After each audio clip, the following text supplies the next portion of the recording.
This week on Did Y'all See, we're talking about Beyonce's Lemonade, whether Becky is a racial slur, and what's really going on with Lil Kim's face. Get all this tea on Did Y'all See.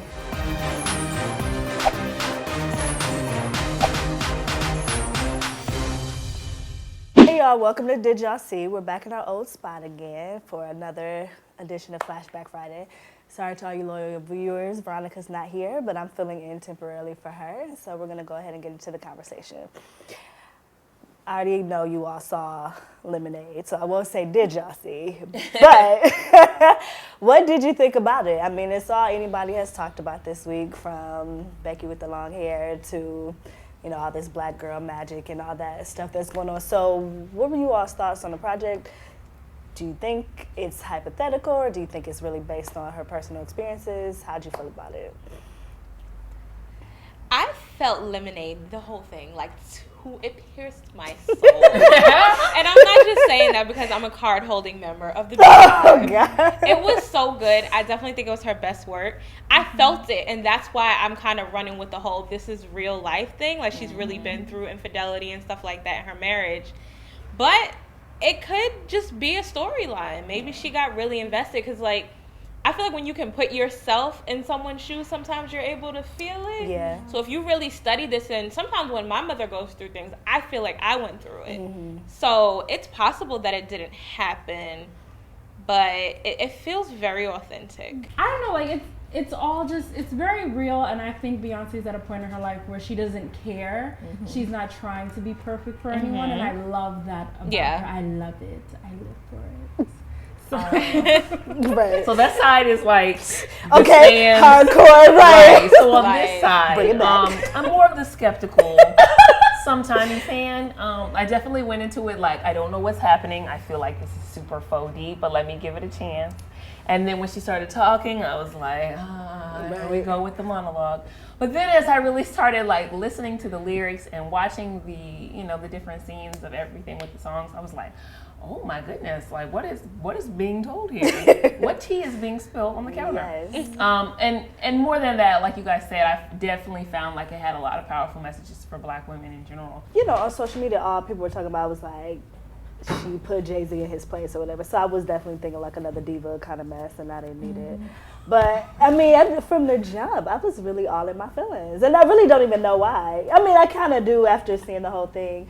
You know, because I really just felt like it was black women's experience. Like now, I kind of almost don't care if it was real or not. Right. You know, because so many women have dealt with that stuff. So many women have been cheated on or whatever. And just the whole idea, like the most unprotected, you know, person on this earth is black women. I was like, put that in there. You know, so that to me was the biggest thing. And it just, I mean, if it is real, it just made me have a lot more respect, you know, for Beyonce.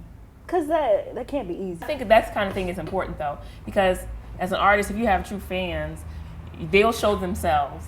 You know what I'm saying? Right. Like, they'll show themselves as your work evolves and changes.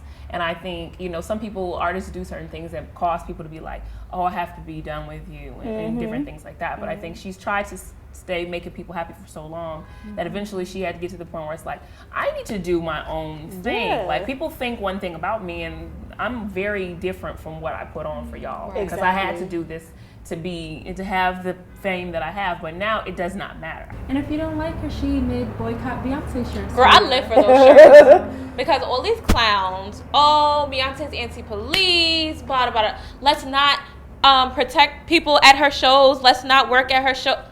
No. It's okay. Right. Boycott me. Right. Like, all you need is some hood niggas to put on some Scully or something, be like, we'll be security. Best revenge is your paper. Right. Girl, I fell out. She snatched my edges when I saw those shirts yesterday. So did y'all also see, stemming off of Lemonade, that Iggy Azalea decided to rise from the ashes, and I just want her to be quiet already. I'm putting my opinion in, but decided to say that Becky, which is a whole thing of call Becky with the good hair, Becky is a racial slur. Because we all know black women call white girls Becky, white girls who sleep with black men. Did I say what? Oh, you said black women. Black women a lot of people do in general. Okay, but the thing is, Sir Mix-a-Lot in 1992 came out with Baby Got Back, and no white woman was like, oh my God, this is a racial slur, blah, blah. Like, no one was saying that, and that's the thing.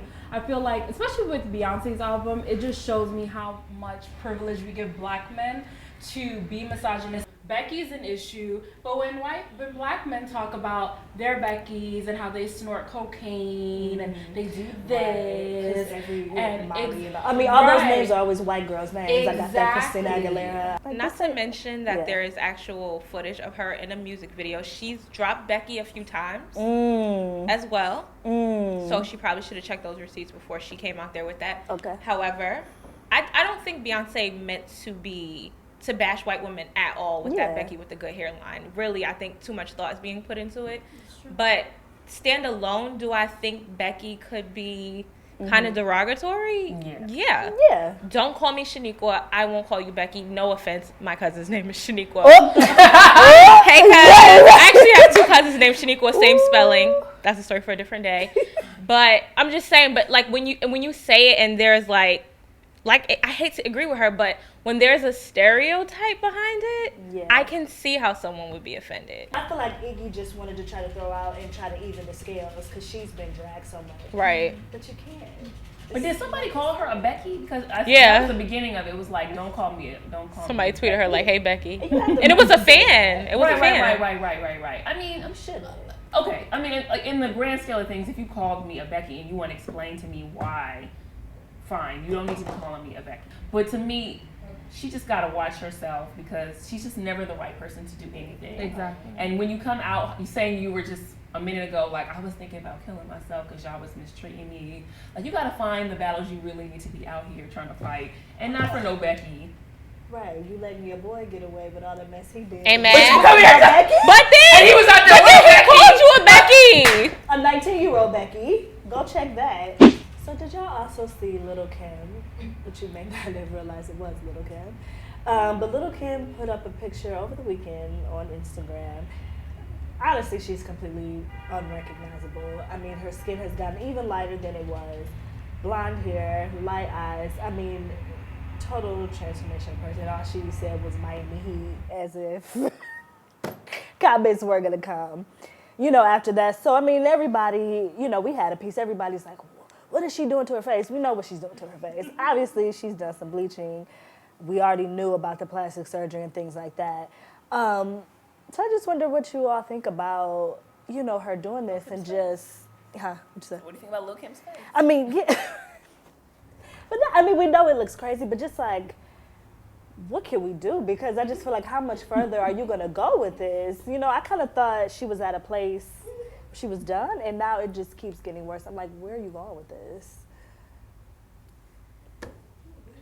I think it's sad. Yeah. I feel bad for her because like those quotes resurfaced where she was saying how she had low self-esteem and how she's always told that she wasn't pretty enough, and I think that's the plight of a lot of black girls. And we're teased when we're younger about certain things, and if you get older and you don't deal with that stuff, then sometimes especially if you have the means to do so, you turn into a Lil Kim. It might start with sucking some fat out of somewhere, and then the next thing I just want to change my nose up a little bit, and then next thing you look like a white woman. Yeah. So I think that wasn't meant to be funny. I'm saying yes with this. I think it's she sad. She like a white woman though. Did she always say that she wanted to be like lighter? And I mean, growing up, I wanted to be lighter.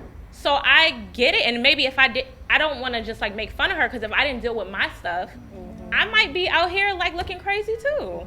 So, I try to. It's crazy. It was very like astonishing, but at the same time, it was like, right.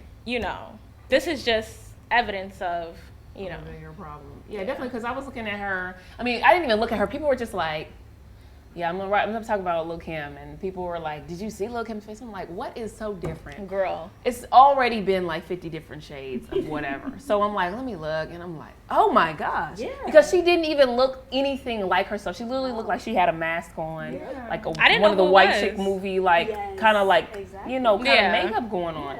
And then, like you said, it does just make you sad because it's like, there isn't, like, when you were saying, what can we do? Yeah, there isn't much we can do. Like, she's an adult.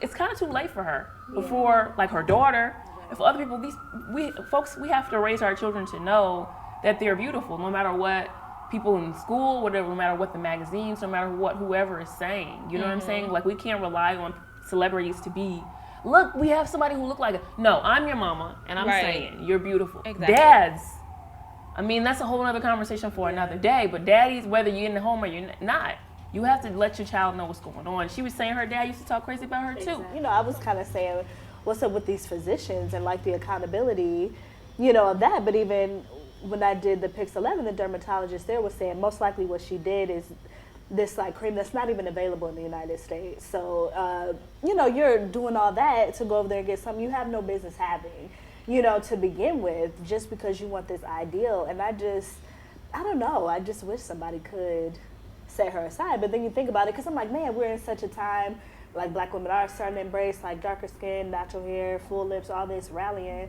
But at the same time, I mean, our entertainers who are out there are not, but even the women, I mean, even Beyonce was talking about, still got that blonde hair, you know, still got whatever. And you got the K Michelle who are doing the same Little thing. Kim, I mean, working not Little Kim, Nicki Minaj, the only female rapper. I mean, not looking like any type of whatever, fist pumping, you know, black woman embracing natural features, I should say, you know, of that. So even now, you know, still in the entertainment business, we know colorism runs rampant, and that just, I don't think it'll ever fix, but I don't know what chance her child can have. So that's what we had to say about Lil Kim and all the changes she's going through. Let us know what you think in the comment section. Hope you enjoyed this episode. Hey guys, thank you so much for supporting Madame Noire's YouTube channel. For more Did Y'all See, click here. For celebrity interviews, click here. And for our new series, Ask a Black Man in Los Angeles, click here. And as always, subscribe.